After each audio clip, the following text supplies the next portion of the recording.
जब मैं इस नए शहर में शिफ्ट हुआ तो मेरे कई दोस्तों ने मुझे चेतावनी दी थी। उन्होंने कहा कि वहाँ पीछे खतरे हैं, लेकिन मैं ऐसा घर ले रहा था जहाँ किराया बेहद कम था, तो मैंने सौदा पक्का कर लिया। मैं 23 साल का लड़का हूँ और पिज्जा हट में मैनेजर हूँ। मेरी शिफ्ट के टाइम अजीब होते हैं, इसीलिए देर रात तक काम करना पड़ता है। नए घर में पहले कुछ हफ्ते ठीक गुजरे।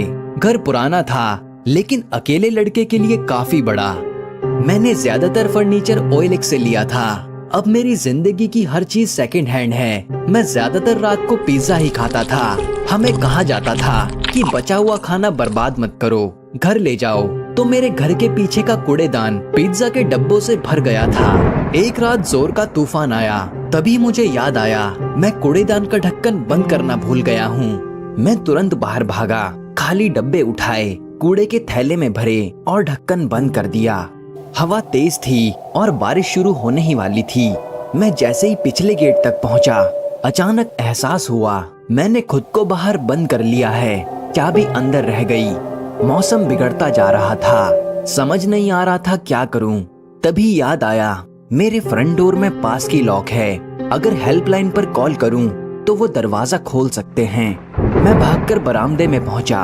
अब तक बारिश शुरू हो चुकी थी। मैंने कॉल किया, समस्या बताई। ऑपरेटर ने कहा कुछ मिनट रुको, वो दरवाजा खोल देंगे।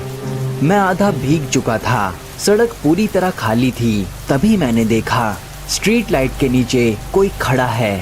ध्यान से देखा, वो एक औरत थी, हाथ में छाता, और उसकी नजर सीधे मेरी तरफ थी। मैं दूर से उसका चेहरा साफ नहीं देख पा रहा था। अचानक उसने हाथ उठाया, मुझे हाथ हिलाया।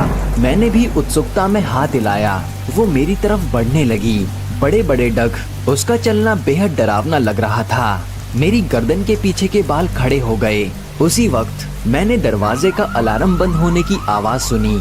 मैं फौरन अंदर कूदा, दरवाजा बंद किया, बार बार झिर्री से झांका, लेकिन बारिश इतनी तेज थी कि कुछ भी दिखाई नहीं दे रहा था। उस रात मैं लिविंग रूम के सोफे पर ही सोया। चोरी का डर बना रहा, लेकिन अगली सुबह सब कुछ सामान्य। शायद वो औरत बस तूफान से बचने के लिए मेरी तरफ आ रही थी। फिर भी सतर्कता जरूरी है। मैंने डोरबेल कैमरा लगवा लिया। पहली 2 रातें बेहद उबाऊ गुजरी, और फिर तीसरी रात मानो कहर टूट पड़ा। उस रात मैं देर से घर पहुंचा। मौसम खराब था। अंदर गया, गर्म पानी से नहाया, टीवी के सामने बैठा, पिज्जा के कुछ स्लाइस और बियर कैन के साथ। थकान और बियर, शायद मैं झपकी ले रहा था। तभी दरवाजे की घंटी 3 बार लगातार बजी। मैं उठा, रिंग कैम की स्क्रीन चालू की, और वो वही औरत थी, मेरे दरवाजे के बाहर खड़ी थी, हाथ में वही छाता, लेकिन इस बार उसका चेहरा साफ दिख रहा था। वो बस वहीं खड़ी थी, आंखें पूरी खुली हुई, उसका मुंह खामोश चीख की तरह खुला हुआ। मैंने पहले कभी किसी को इस तरह नहीं देखा था। कोई आवाज नहीं, सिर्फ घंटी बजाती रही। क्या आपको क्या चाहिए? मैंने पूछा। वो रुक गई, उसकी नजर कैमरे पर थी। फिर उसने फिर से हाथ हिलाया और अचानक अपने सिर को दरवाजे पर पटकने लगी। हे रुको, तुम्हें क्या हुआ है?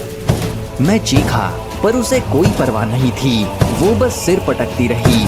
तभी दूर से बिजली चमकी। वो रुकी, आसमान की तरफ देखा, फिर खाली सड़क की तरफ, और फिर मेरी तरफ। मैं देख सकता था उसका सर सूज चुका था, उसका मुंह पूरा खुला था।